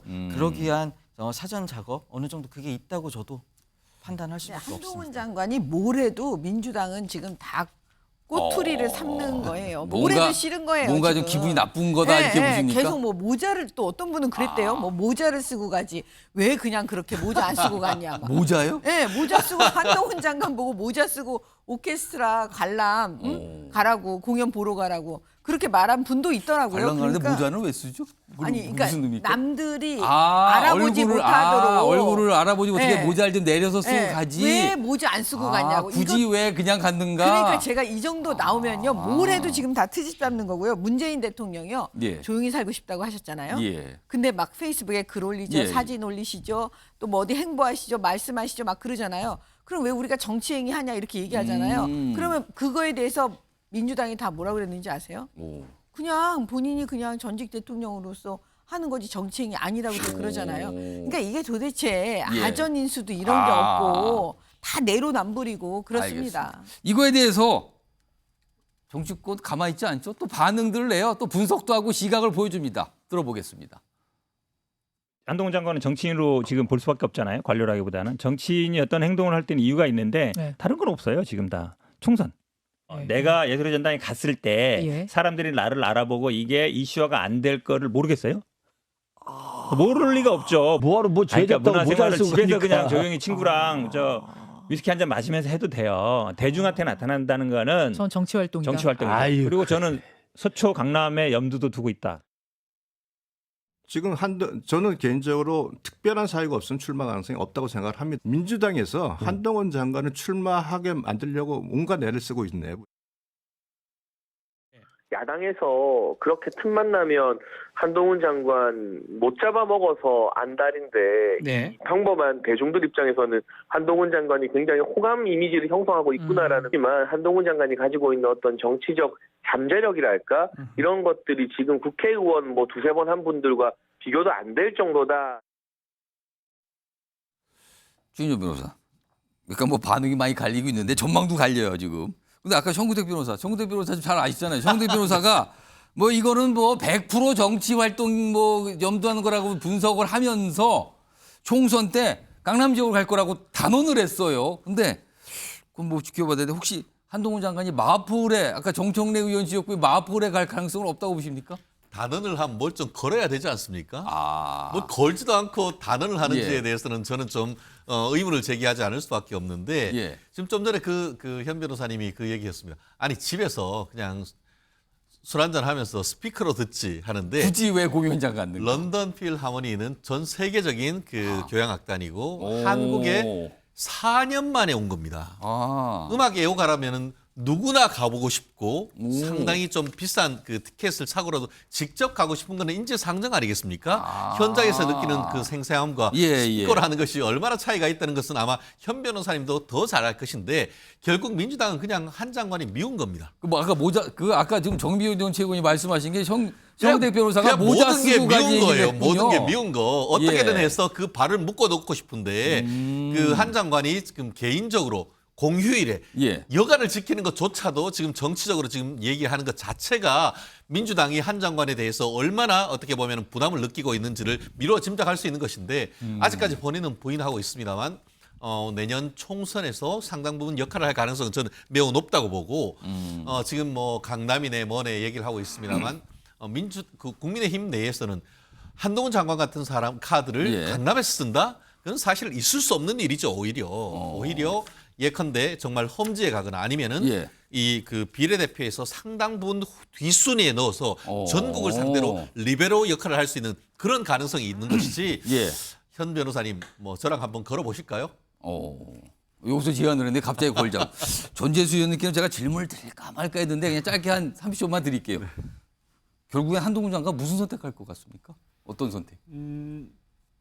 글쎄요, 아마 정세가 어떻게 바뀔지에 따라서 조금씩 틀려질 것 같아요. 그러니까 지금 윤석열 정부에서 유일하게 실적을 내고 있는 곳이 어디입니까? 기획재정부가 물가 제대로 잡고 있습니까?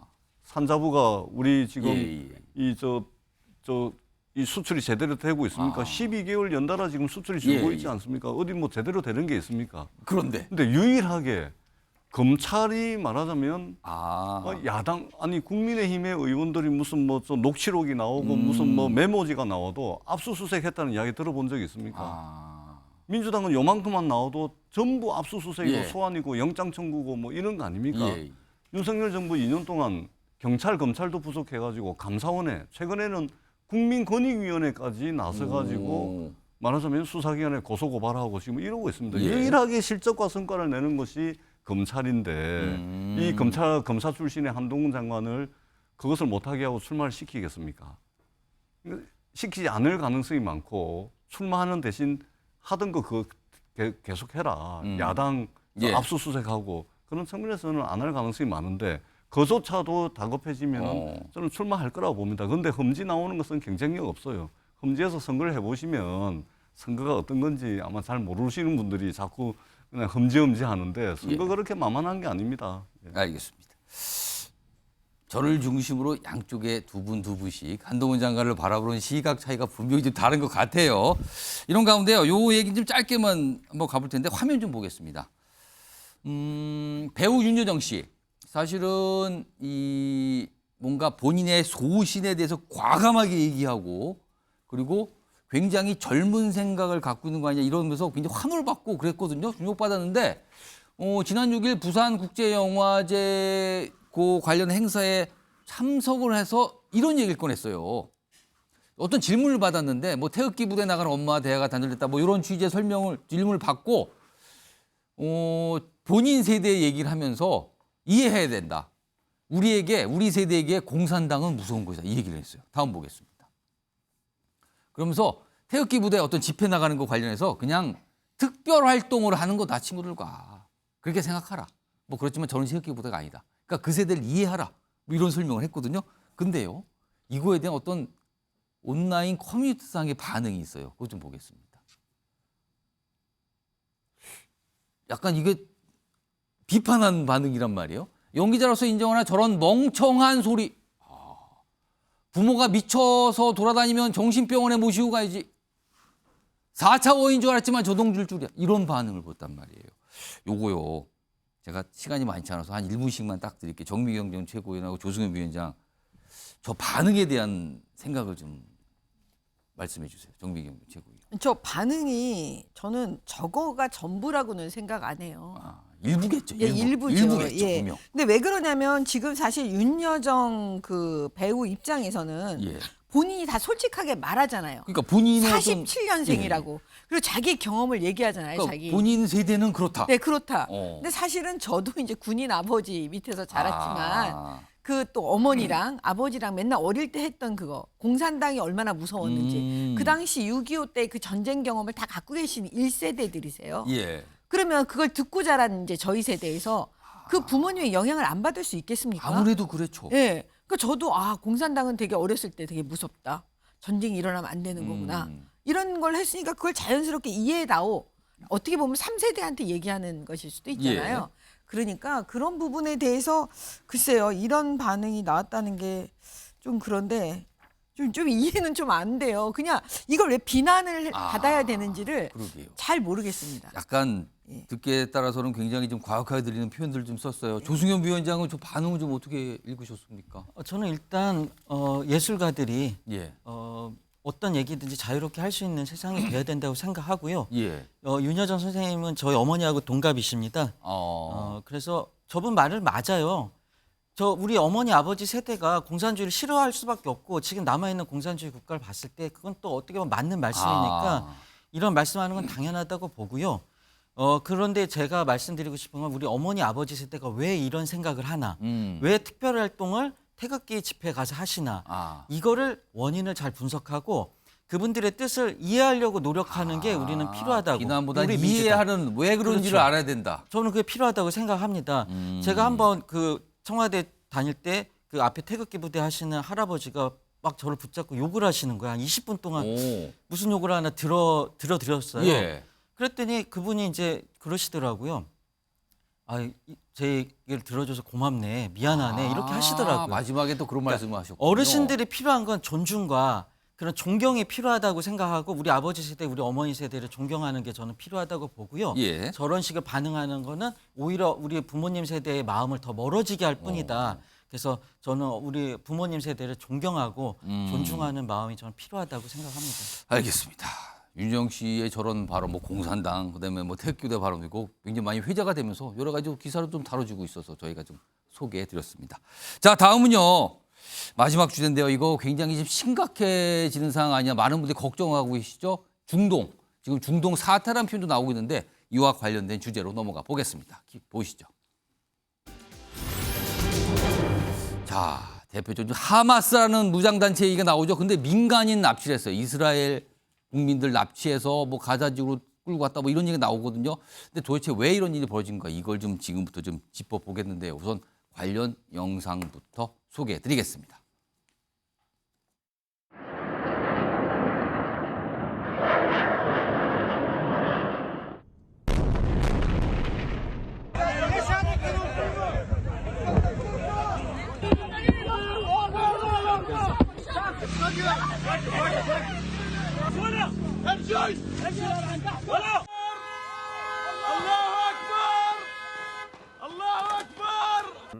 دون سابق إنذار سنقابله آسفين بإعدام رهينة من رهائن العدو المدنيين لدينا.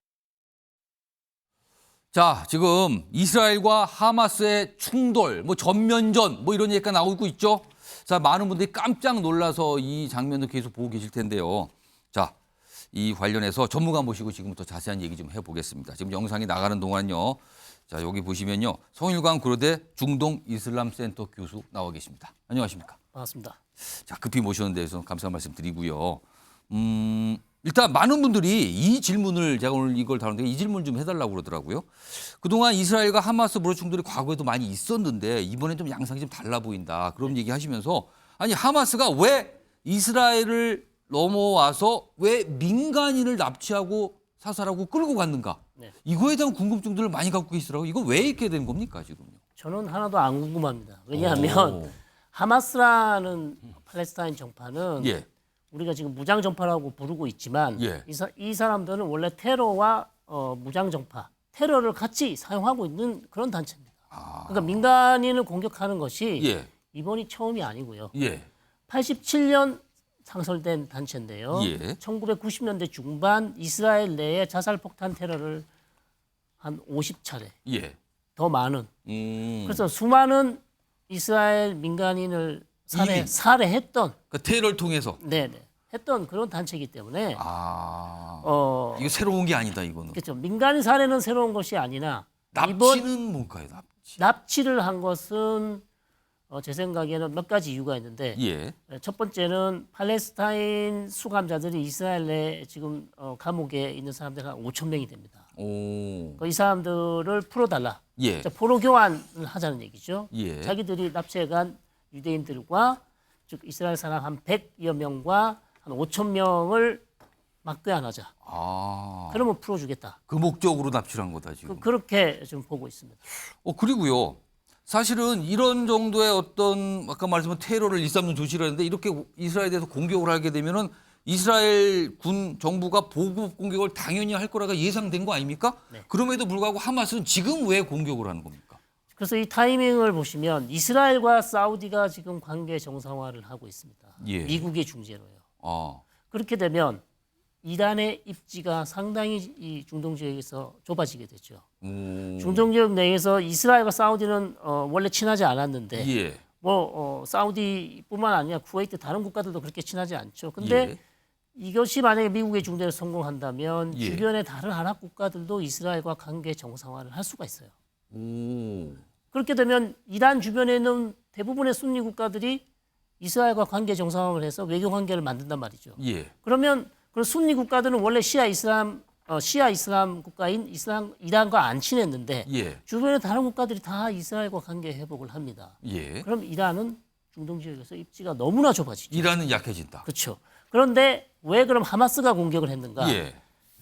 이란은 전통적으로 오랜 기간 하마스를 재정 지원, 무기 지원 해온 이란의 프락시, 즉 대리 조직입니다. 그러면은 뭐 이런 표현일까요? 이 하마스의 뒷배가 이란이었다 이렇게 되는 겁니까? 확실합니다. 정확한 표현이십니다. 예. 그래서 이번 기습 공격 배후에는 이란이 있을 것이라고 그렇게 보는 것이죠. 그러니까 이스라엘과 사우디를 비롯한 중동 국가들이 뭔가 관계 개선을 하는 걸 이란이 원치 않고 그리고 이란이 뒷배를 봐주고 있는 하마스가 이번에 그때 맞춰서 공격을 한 거다. 이렇게 엮여 있는 거네요. 그러면. 그렇죠. 물론 하마스 자신들의 이익도 있습니다. 팔레스타인 문제 주도권을 온건파인 피에로에게 넘겨주지 않고 강경파인 자기가 팔레스타인 문제를 주도해 나가겠다. 팔레스타인 사람들의 미래는 자기가 결정하겠다는 거죠. 그런 것도 있고.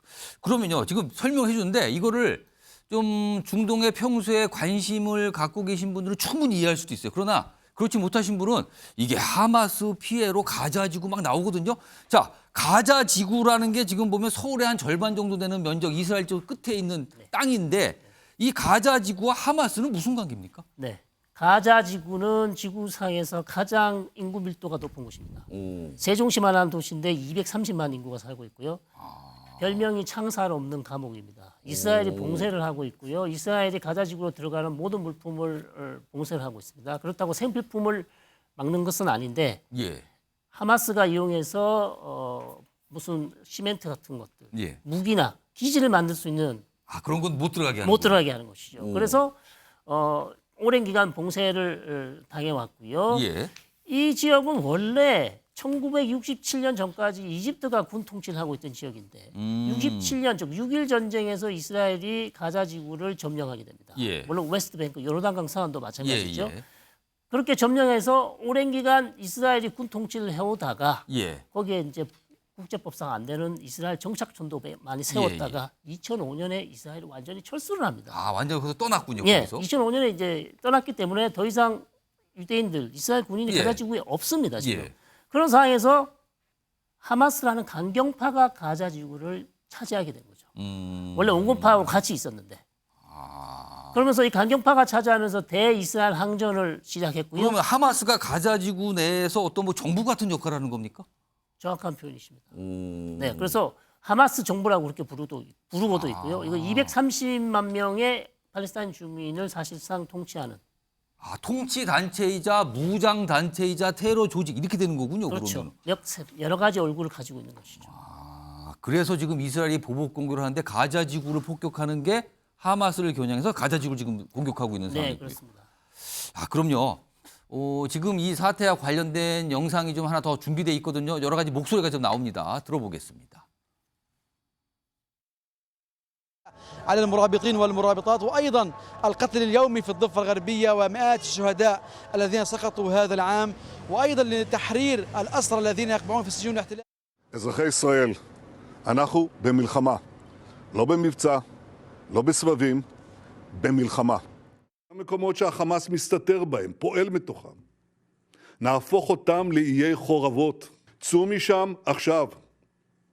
כי אנחנו נפעל בכל מקום ובכל העוצמה.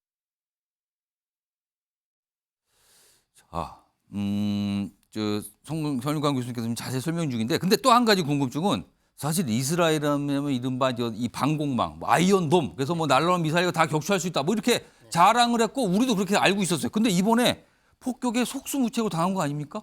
왜 그렇습니까 지금? 이게 이제 신화입니다. 잘못된 신화. 지금 왜냐하면 사상자가 너무 많이 났기 때문에 이스라엘 사망자가 지금까지 900명이에요. 그렇다 보니 그리고 로켓을 하마스 측에서 지금 쏜 로켓 발수가 5,000발, 7,000발이라고 얘기하고 있습니다. 7,000발 최대 친철. 근데 그 거짓말이에요. 이스라엘이 지금 추산한 것은 3,000발 정도밖에 안 됩니다. 3,000발. 네. 그런 상황에서 5,000발, 7,000발을 쐈으니까 아이언돔이 완전히 망해서 저기 작동을 제대로 못해서 로켓 공격으로 이렇게 엄청난 예. 왜 이전에 없던 그런 수많은 이스라엘 사망자가 난 게 아닌가 그렇게 추정할 수 있는데 예. 그것이 잘못됐다는 것이죠. 오. 네. 잘못됐다는 이유는요. 예. 하마스가 이번에 왜 이전과 다르냐 하면 이스라엘이 쳐놓은 철책을 뚫고 완전히 이스라엘 영토로 넘어왔어요. 예. 그러면서 한 1,000명에 가까운 하마스 대원이 이스라엘 남부 지역 22개의 마을을 완전히 점령하고 직접 들어왔다는 예, 거죠. 예. 거기서 전부 다 게릴라전을 펴면서 이스라엘 주민들을 다 사실 총격으로 살해했습니다. 거기에서 가장 숫자가 많이 늘어났고요. 예. 그다음은 거기에 들어온 하마스 대원과 교전을 한 이스라엘 군인과 경찰들이 사망한 거예요. 그러니까 로켓 공격으로 해서 사망한 숫자는 50명도 안 됩니다. 좀 따져봐야 된다는 문제죠. 네, 네. 알겠습니다. 이 질문은 이것도 이제 지금 사태가 좀 계속 진행 중인데 지금 보복을 이스라엘이 선언을 했거든요. 그렇다면 뭐 가자 지구로 들어갈 수도 있다는 얘기가 나오는데 그렇다면 여러 가지 좀 시나리오인데 이스라엘이 가자 지구를 아예 점령해 버리는 시나리오가 있고요. 또는 하마스 지도부를 암살한다는 그런 시나리오도 있고요. 아니면 또 한 번에 이게 규모가 커서 또 한 번의 중동 전쟁이 날 가능성이 있는데 이 세 가지 가능성은 어떻게 보십니까? 세 가지 가능성 중에 하나만 맞습니다. 예. 하나는 일단 먼저 말씀드리면 이스라엘이 하마스 요인 암살은 이전에도 했고요. 지금도 할 수 있으면 할 겁니다. 아, 그거는 가능성이 예, 있다. 그런 가능성이 있고 이스라엘이 가자 지구를 점령하는 것은 가능성이 낮다. 왜? 일단 점령을 하게 되면 230만이나 되는 팔레스타인 주민을 통치를 해야 되는데 그걸 예. 누가 할 것입니까? 이스라엘 정부가 하나요? 그 사람들이 먹고 살고 무엇을 먹을지 무엇을 입을지 전기 점령을 하도 문제가 발생한다는 그렇죠. 거네요. 그걸 다 할 필요가 없습니다. 그런 짐을 질 필요가 없는 것이죠. 예. 그다음 마지막으로 말씀 제 5차 중동 전쟁을 중동 가느냐 전쟁. 할 이유가 없습니다. 왜냐하면 주변에 있는 아랍 국가들 전부 다 이스라엘과 평화협정 체결했어요. 이집트 1979년, 요르단 1994년, 시리아 지금 내전 중이에요. 레바논은 이스라엘과 싸울 능력이 안 돼요. 유일하게 지금 이 전쟁에 동참할 수 있는 단체는 헤즈볼라라는 레바논에 있는 무장정파입니다. 예, 무장단체. 이 단체는 지금 한 50% 정도 참전할 가능성이 있다. 이렇게 말씀드립니다. 그 정도 수준의 그쪽과 이런 전망이시네. 자, 그럼요. 사실 이 하마스의 공격에 관련돼서 지금 북한 얘기가 나왔는데 일단 북한이 하마스 편을 들었어요. 그쪽을 지지한다고. 그리고요 또 북한제 무기가 하마스로 유입해서 사용되고 있다 이런 정황도 지금 보도가 되고 나오 있는 상황이거든요. 정미경 전 최고위원. 이런 가운데 북한이 갖고 있는 장사정포나 저고도 침투기 이런 거 보면 북한이 하마스식 침투할 수 있다. 이런 얘기가 정치권 중에서 나오고 있거든요. 이거 어떻게 봐야 됩니까? 아니 저는 사실 제가 국방위원을 좀 오래 했기 예. 때문에 이 부분에 대해서 좀 내용을 알고 있는데요. 그 사실 장사정포에 대해서 우리가 지금 그 좀 등한시하고 있는 것이 아닌가라는 사실 생각을 많이 하고 있어요. 예. 왜 그러냐면 그 북한이 맨날 얘기하는 그 서울 불바다가 결국은 장사정포 얘기를 하는 거거든요. 예. 그다음에 이게 장거리포예요. 그럼 한번 쐈을 때 과연 어디까지 올 수 있느냐 수도권에. 충청도까지 간다는 얘기도 있고 뭐 그렇잖아요. 저희가 어디까지 이제 갑니까? 확인해 보니까요. 성남까지. 성남까지입니까? 예, 성남까지 아마 이게 그 초토화시킬 수 있다라고 전문가들이 지금 얘기하고 예. 있거든요. 그래서 제가 봤을 때 이번 사건을 보고 북한도 당연히 우리에게 그럴 수 있습니다. 이스라엘은 이번에 안보 불감증이 있었던 것이 아닌가 저는 그런 생각이 자꾸 들어요. 어떻게 이걸 모를 수가 있어요, 이 정보를. 그러게요. 예, 이해가 좀 안 되잖아요. 예. 그래서 딱 든 생각이 뭐였냐면 우리는 핵을 가져야 된다. 저는 결론입니다, 그게. 이번에는 반대로 이쪽에 전재수 의원님은 아마 다른 의견을 갖고 계신데 북한도 하마스식 어떤 침투나 공격을 할 수 있다 이런 가능성 얘기 나오거든요. 이거 어떻게 봐야 됩니까? 그런 일이 있어서는 안 되겠죠. 전쟁은 승자가 없는 것입니다. 우리가 지금 방송을 통해서 우리가 언론을 통해서 전쟁의 참상을 눈으로 보고 있는데 예. 실제 전쟁이 벌어지고 있는 저 현장에서 실제 벌어지고 있는 참상이라고 하는 것은 예. 우리가 언론 방송을 통해서 보고 있는 이것의 10,000배, 100,000배, 1,000,000배입니다. 그 현장에서 그걸 직접 겪으신 분들은 그렇습니다. 이건 표현하기가 어려워요. 그럼요. 지금요. 그렇기 때문에 전쟁은 절대 있어서는 안 된다라는 이제 대전제를 말씀을 드리고요. 9.19 군사합의를 말씀을 하시는데 북한이 상당히 지금 훼손을 하는 이런 이제 그 합의를 어기는 이런 이제 그 무력 시위를 덜어 하고는 있는데 그렇다 그래서 계속 좀 있었어요. 그렇습니다. 그런 모습이. 예. 그렇다 그래서 우리가 먼저 나서서 9.19 군사 합의를 무력화시킬 필요는 없습니다. 우리가 빌미를 제공해 줄 필요가 없죠. 그리고 더 큰 무력 시위를 촉발시킬 수 있는 그런 명분을 우리가 제공해 줄 필요가 없습니다. 그리고 9.19 군사합의는 접경 지역의 군사 분계선 가까이에서 발생할 수 있는 무력 충돌을 최소한 단위에서 방지하기 위해서 만들어 놓은 것이거든요. 그러한 차원에서 우리가 압도적 군사력을 기반으로 해가지고 철저한 군사 대비 태세를 갖추되 한반도에서의 긴장을 완화시키고 평화를 정착시키기 위한 이러한 노력도 함께 병행이 돼야 됩니다. 투트랙으로 가야 된다라는 말씀을 드리겠습니다. 시간이 한 40분 남았는데요. 마지막으로 손일관 교수님께 그럼 결국에는 지금 이번 사태가 어떻게 정리가 되고 수습이 될 것 같습니까? 이스라엘은 이제 격앙된 분위기고요. 전쟁 초기부터 이미 수많은 사망자가 났기 때문에 전쟁을 할 수 있을 만큼 계속 끌고 갈 겁니다. 그러니까 이제 전쟁이 시작했다는 것이고요. 그래서 전쟁은 좀 더 길어질 것 같고 그것이 한 달이 될지 2달이 될지 뭐 예측하기는 어렵습니다만 미국도 지금 섣불리 이스라엘을 지금 자제시키지 못하고 있어요. 왜냐하면 워낙 사망자가 많아요. 알겠습니다. 여러 가지 각도에서 지금 이 이스라엘과 하마스의 어떤 이 충돌 요걸 좀 짚어봤습니다.